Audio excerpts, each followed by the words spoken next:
মা পোচা, মাকে একদম বকে দেব, মেরে দেব মাকে। এই মজার ছলে আমরা যে কথাগুলো শিশুর সামনেদের মনে বলি, এগুলা শিশুদের মনে কি প্রভাব ফেলে জানেন? অনেকে আছে যখন মা তার বাচ্চাকে শাসন করে তখন মজার ছলে বলেই ফেলেন, মা পোচা, মাকে বকে দেব, মা ভালো না, মজা করে বলে, আদর করে বলে, এতে কী বা যায় আসে? কিন্তু না, এগুলাই যায় আসে।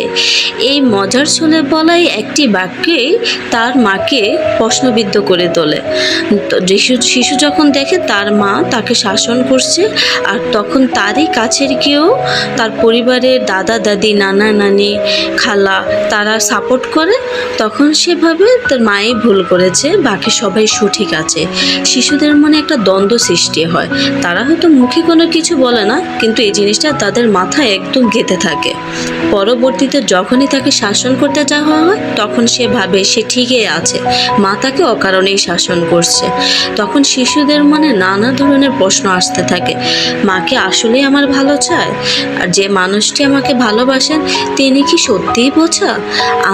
আমি কি তাকে সম্মান করব নাকি করব না? আমরা জানি মায়েরা সবসময় তার সন্তানই ভালো চায়, কিন্তু এই শিশুরা যেন এই মন মানসিকতা নিয়েই বড় হয় এবং মায়ের প্রতি সম্মানটাই থাকে। কিন্তু যখন মায়েরা শাসন করবে তখন অবশ্যই তার এই ইয়েটাকে সম্মান করবেন, আর শিশুকে বলবেন তোমার মা তোমার ভালো চায়। শিশুদের সামনে কখনই নেতিবাচক কথা বলবেন না, মা পোছা, মা বোকা, মাকে মেরে দেব, এই নেতিবাচক কথাগুলো বলা থেকে শিশুর সামনে একদম বিরত থাকুন।